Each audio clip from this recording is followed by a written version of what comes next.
ஸ்ரீமதே ராமானுஜாய நமஹ. ஸ்ரீமதே வரவரமுனையே நமஹ. ஸ்ரீ வாதூல குரவே நமஹ. ஸ்ரீசைலேச தயாபாத்திரம் தீபக்தியாதி குணார்ணவம் யதீந்திர பிரவணம் வந்தே ரம்யஜா மாதரம் முனி. லக்ஷ்மீநாத சமாரம்பா நாதயாமுன பிரணமத்யமா அஸ்மத் ஆச்சார்ய பர்யந்தாம் வந்தே குரு பரம்பரா. ஸ்ரீ செண்டும் கையும் செங்கமலத்தாயார் துணை, கோலும் கையும் கோபாலனே துணை. ஸ்ரீவித்யா ராஜகோபால சுவாமி திருக்கோவில் பங்குனி பிரம்மோற்சவ பெருவிழா. பிரம்மோற்சவத்தின் 16ஆம் திருநாளாக காலை வேளையில் அமைந்தருளுகிறது வெண்ணைத்தாழி சேவை. கொண்டல் வண்ணனை கோவலனாய் வெண்ணை உண்ட வாயன் என் உள்ளம் கவர்ந்தானை அண்டர்கோன் அணி அரங்கன் என் அமுதினை கண்ட கண்கள் மற்றொன்றினை காணாவே என்று திருப்பானாழ்வார் பாசுரத்தில் பாடி அருள்வதைப் போலே வெண்ணை உண்ட வாயனாக உள்ளம் கவர் கல்வனாக அண்டர்கோன் அணி அரங்கனாக சர்வேஸ்வரன் சர்வ ஜெகத்காரணன் ஜம்பகாரண்ய நாயகன் தட்சிண துவாரகாதிபதி ஸ்ரீ வாசுதேவ கிருஷ்ணன் ஸ்ரீவித்யா ராஜகோபால சுவாமி வெண்ணைத்தாழி என்ற எம்பெருமானுக்கே உரிய அற்புத திருவிழாவிலே வெண்ணை குடத்தை அணைத்த வண்ணம் தன்னை காண வரும் பக்தர்களின் கையில் இருக்கும் வெண்ணையை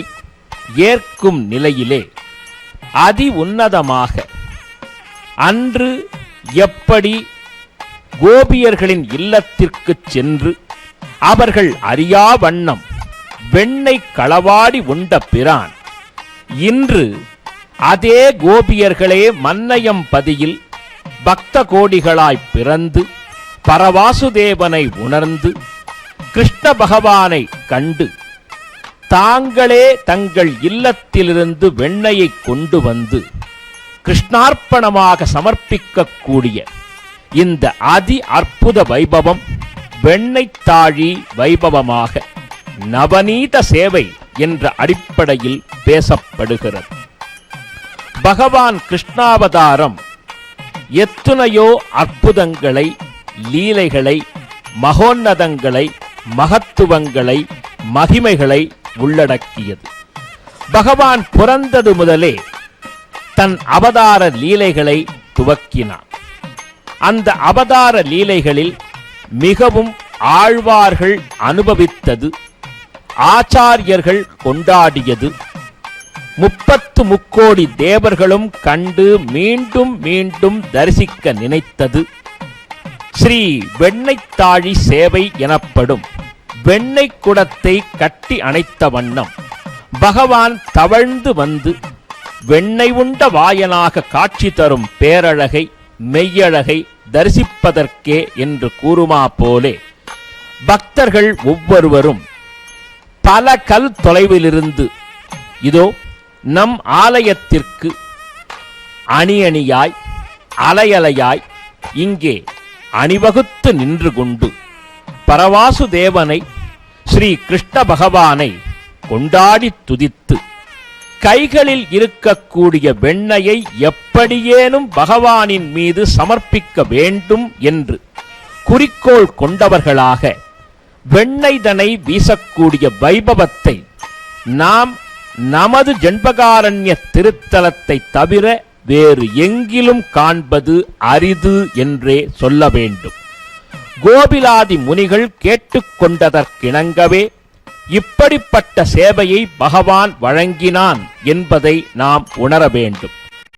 கிருஷ்ணாவதாரத்தை சற்றே நாம் உற்று நோக்கினால் பகவான் தான் கோபியர்களின் இல்லம் சென்று வெண்ணையை தட்டி பறித்து உண்டு தன் சகாக்களுக்கும் கொடுத்து ஆனந்தித்தான் என்று பாகவதம் குறிப்பிடுகிறது.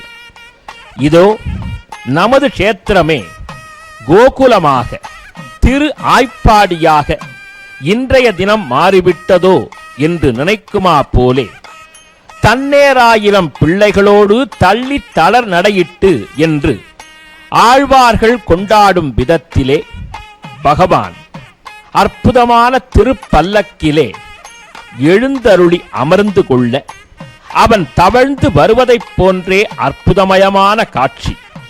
பகவான் புறப்பாடு கண்டருளிய மறுகணமே வெண்ணையை ஒரு அர்ச்சகர் பூக்களைக் கொண்டு பகவானை எப்படி ஆராதிப்பாரோ அதே போலே கிருஷ்ணாய கோவிந்தாய கோபீஜன வல்லபாய கோவர்தன கிரிதராய என்று மனதிற்குள்ளே சர்வேஸ்வரனை துதித்த வண்ணம் அந்த வெண்ணையை எம்பெருமானின் மீது வீசக்கூடிய பக்தர்களை காணும் பொழுது இதுதான் அந்த கோகுலம் என்ற எண்ணம் நம்முள் எழுகிறது. அது மட்டுமல்ல, அன்று ஆய்ப்பாடி சிறுவர்களோடு கண்ணனெம்பெருமான் வெண்ணையை வீசி எப்படி மகிழ்ந்து விளையாடினானோ அதே போலதொரு குழந்தை விளையாட்டை இந்த தலத்திலே கோபிலாதி முனிகளுக்கும் காண்பிக்கிறான்.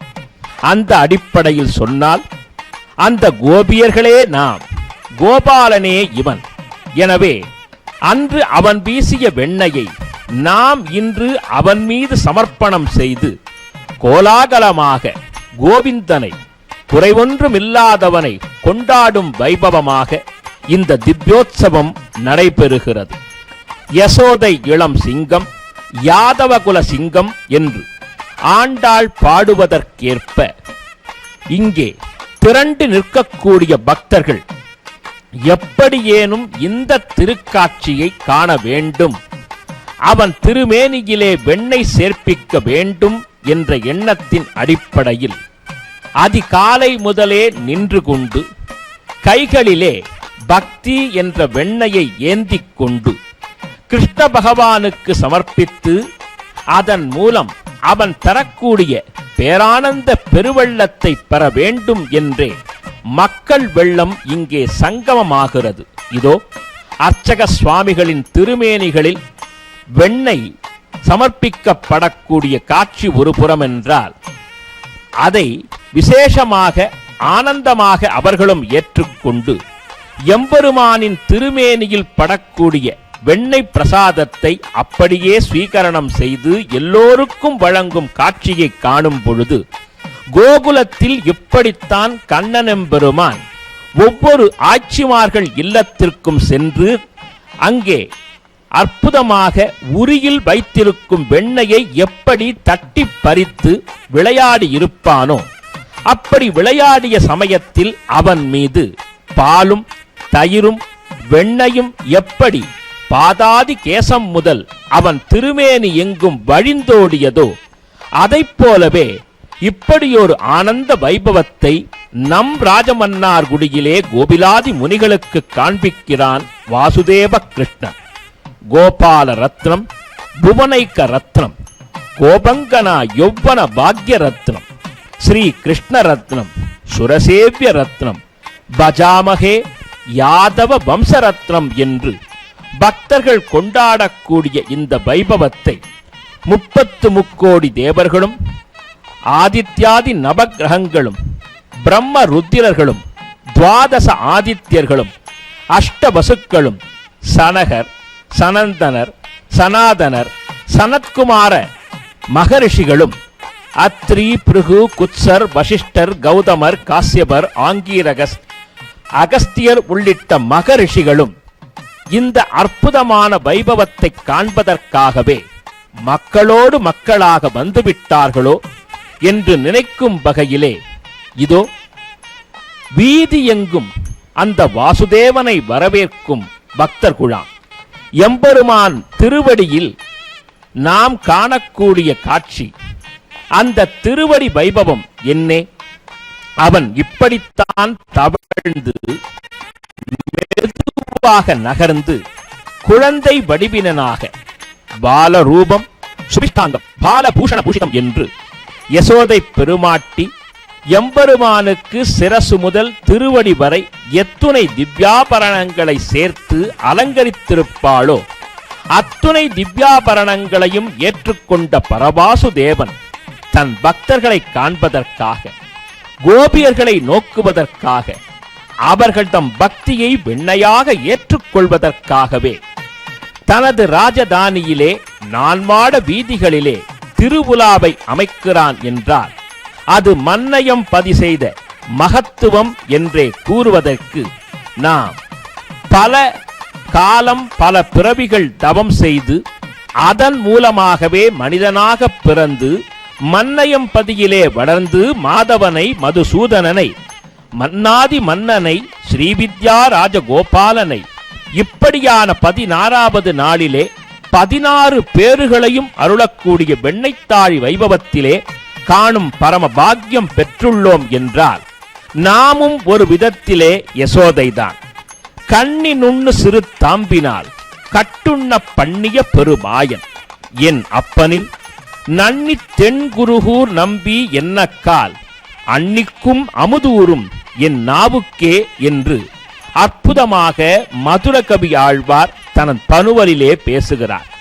அன்று பகவான் ஒன்றல்ல இரண்டல்ல பல்வேறு கோபியர்களின் இல்லங்களுக்கு சென்று வெண்ணெய் களவாடி உண்டதனால் அந்த ஆட்சிமார்கள் கோபாலனுடைய வளர்ப்பு தாயான யசோதை பிராட்டியினிடத்திலே சென்று தங்கள் இல்லத்திற்கு வந்து குறும்புகள் பல புரிந்து வெண்ணையை பறித்து தயிரை கொட்டி பாலையெல்லாம் வீசி அவன் நடத்தக்கூடிய குறும்புகளுக்கு அளவே இல்லை என்று அனைவரும் புகார் தெரிவிக்க கோபம் கண்ட யசோதை கோபாலனை பிடித்து உரலிலே கட்டுவதற்காக கொண்டு வந்து நிறுத்த தாம்பு என்று சொல்லக்கூடிய கயிற்றினால் கண்ணனுடைய இடையை கட்ட முயன்றால் பகவானுடைய லீலையை என்னவென்று சொல்வது? அந்த தாம்பு கயிறு அளவிலே சிறிதாக, மேலும் பெரிய தாம்பு கயிறை கொண்டு வந்து கட்டினால் எம்பெருமான் வடிவத்திலே சிறிதாக, இப்படி விளையாட்டு நடந்து கொண்டே இருக்க யசோதை படக்கூடிய துவரை கண்டு பகவானே தன்னை கட்டிக்கொண்டானாம் உரலின் மீது. எனவேதான் தாமோதரன் என்ற பெயர் பரவாசுதேவனுக்கு வந்தது.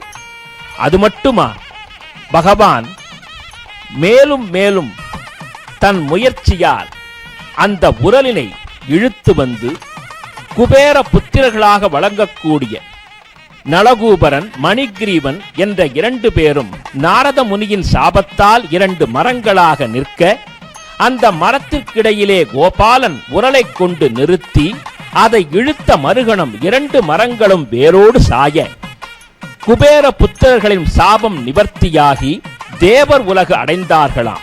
அதற்காகவே தன்னை வருத்திக் கொண்ட பகவான் இப்படி ஒரு விளையாட்டை செய்து அவர்கள் சாபம் தீர்த்தான் என்றால் நாம் நமது பக்தியின் மூலமாக அந்த பகவானின் சக்தியின் மூலமாக என்றும் எப்பொழுதும் அவனுடைய அன்புக்கு பாத்திர பூதர்களாக விளங்கி அதன் மூலம் வைகுண்ட பதவி பெற முடியும் என்பதை உணர்த்துவதாகவே இந்த மகோத்சவம் நவநீதோத்சவம் நமக்கு சுட்டிக் காட்டுகிறது. நாம் பார்க்கிறோம், ஆங்காங்கே பக்தர் குழாம் அற்புதமாக பானகம், நீர்மோர், அன்னதான பிரசாதங்கள் ஆகியவற்றை வழங்கி இந்த வைபவத்தை கொண்டாடுகின்றனர். அகத்திய பெருமான் அற்புதமாக தனது ஜீவநாடியிலே குறிப்பிடுகிறார். கர்மங்கள் தொலைய தர்மங்கள் செய் என்று. அதாவது நம்மை பற்றியிருக்கும் கர்மங்கள், அதாவது கர்மாக்கள் என்று சொல்லக்கூடிய பிறவி பிணி அகற்றப்பட வேண்டுமென்னால், நாம் செய்த தோஷங்கள் சாபங்கள் பாபங்கள் அகல வேண்டுமென்னால் அன்னதானங்களை செய்க என்று அறிவுறுத்துகிறார். அந்த அடிப்படையிலே வெண்ணைத்தாழி வைபவத்திலே செய்யக்கூடிய அன்னதானம், நீர்மோர், பானகம் ஆகிய தானங்களெல்லாம் பகவானிடத்திலே நம்மை கொண்டு வந்து நிறுத்தும் என்பதற்காகவே பக்தர்கள் அங்கே காத்துக்கொண்டு பல்வேறு வகையான அன்னதான கைங்கரியங்களை செய்ய இதோ வெண்ணெய் மழையிலே நனைந்து வருகிறான் இந்த பகவான். நாம் காணக்கூடிய காட்சி ஒன்றும் பக்தர்கள் வேகமாக ஓடி வந்து எம்பெருமானின் மீது வெண்ணையை வீசக்கூடிய காட்சியை பார்க்கும் பொழுது இது வெண்ணையா அல்லது தன்னையே அர்ப்பணிக்கிறார்களா என்று நினைக்கும் வகையிலே ஸ்ரீமன் நாராயண சரணௌ சரணம் பிரபத்யே ஸ்ரீமதே நாராயணாய நமஹா என்று சொல்லும் வகையிலே பக்தர் குழாம் ஒவ்வொருவரும் அவரது இல்லத்தில் இருந்து சிறிதளவு வெண்ணெய் கிடைத்தாலும் பரவாயில்லை, பகவானிடத்திலே அது செல்ல வேண்டும் என்ற எண்ணத்திற்குரியவர்களாக ஓடோடி வருகிறார்கள். காரணம் என்ன? அன்று குச்சேல ஆழ்வான் கந்தல் துணியிலே சிறிதளவு அவனை கொண்டு பகவானுக்கு கொண்டு வந்து சமர்ப்பித்தான். ஆனால் பகவானோ அதை அதி அற்புதமான பிரசாதமாக ஏற்று அந்த அவலை தான் உண்ண உண்ண ஒவ்வொரு பிடிக்கும் படிப்படியாக குஜேலன் குபேர நிலை பெற்றான் என்று அந்த குஜேல உபாக்கியானத்திலே சொல்லப்பட்டுள்ளது. எனவே நாம் சமர்ப்பிக்கக்கூடிய வெண்ணெய் எத்துணை அளவு என்பது இங்கே விஷயமல்ல. அந்த வெண்ணெயை எந்த அளவு பக்தியோடு பரவாசுதேவனுக்கு அர்ப்பணிக்கிறோம் என்பதே குறிப்பிட வேண்டிய செய்தி. நாம் அவ்வாறு வெண்ணெயை இயன்ற அளவு, நம் சக்திக்கு தகுந்த அளவு பகவானிடத்திலே சமர்ப்பணம் செய்யும் பொழுது அவன் நமது குறைகளை நீக்குகிறான், சாபத்தை தீர்க்கிறான், பாபத்தை போக்குகிறான், அஷ்ட ஐஸ்வர்யங்களையும் அள்ளித் தருகிறான். 108 திவ்ய தேசங்களிலும் இப்படி ஒரு வைபவம் நடக்கிறதா என்றால் இல்லை என்றே சொல்ல வேண்டும். அபிமான க்ஷேத்திரமாக பிருகுமுனிவரும் அக்னி பகவானும் மகாலட்சுமியும் பிரம்மாவும் கோபிலாதி முனிகளும் ராஜசேகர மகாராஜனும் துதித்து மகிழ்ந்து அவர்களுக்கு பிரத்யட்சமான பரவாசுதேவன் 16ஆம் திருநாளிலே குழந்தையாக வெண்ணெய் குடத்தை அணைத்துக் கொண்டு வருபவனாக ஓடோடி வருகிறான் என்றால் அதை காண்பதற்கு மத நல்லிணக்கத்தோடு எல்லாம் ஒருவனே, இறைவன் ஒருவனே என்ற அடிப்படையிலே இதோ அனைத்து தரப்பினரும் கிருஷ்ண பகவானின் வருகையை மிகவும் ஆனந்தித்து மகிழ்ந்து கொண்டாடி அவன் ஏன் இப்படி வெண்ணெய் குடத்தை அணைத்துக் கொண்டு வருகிறான்? அது வெண்ணெய் குடமா அல்லது அன்று தேவர்களும் அசுரர்களும் க்ஷீராப்தி மதனமான அற்புதமான அந்த பார்க்கடலில் கடைந்த அமுத குடமா? அந்த அமுத குடத்தை தன்வந்திரியாக வந்து பகவான் மோகினியாக வடிவமெடுத்து தேவர்களுக்கு வழங்கினானே, அதுபோலே பகவான் அணைத்திருக்கக்கூடிய இந்த வெண்ணெய்த்தாழி குடம் அந்த ஆறா அமுதத்தின் அருட்குடம் என்றே நினைக்கத்தக்க வகையிலே இதோ பக்தர் குழாம் அதை கண்டு வியக்கிறது. பொதுவாக கிருஷ்ண பகவான் செய்த லீலைகளிலே ததிபாண்டன் என்ற பக்தனுக்காக, ஒரு குயவருக்காக அவன் நடத்திய நாடகமே கிருஷ்ணாவதாரத்தில் தனித்துவம் பெறுகிறது. பகவான் வெண்ணெய் திருடி அதனால் கோபம் கொண்ட யசோதை கிருஷ்ண பகவானை துரத்தி வர இப்பொழுது நாம் சேவிக்கிறோமே, அதுபோலே கிருஷ்ண பகவான் தன் தாயான யசோதைக்கு பயந்து போய் பல இடங்களில் ஓடோடி சென்று ஒரு குயவர் வீட்டிற்குள்ளே சென்றுவிட ததி பாண்டன் என்ற அற்புதமான அந்த பக்தர் பானையை செய்து வருபவர். அதிலே பெரிய பானை ஒன்றை சுட்டிக்காட்டிய கோபாலன், ததிபாண்டரே, இந்த பானைக்குள்ளே யாம் ஒளிந்து கொள்கிறோம். அந்த பானையை கவிழ்த்து வைத்து நீர் அதன் பக்கத்தில் அமர்ந்து என் தாயின் கோபத்திலிருந்து என்னை காப்பாற்றுக என்று கேட்டானாம்.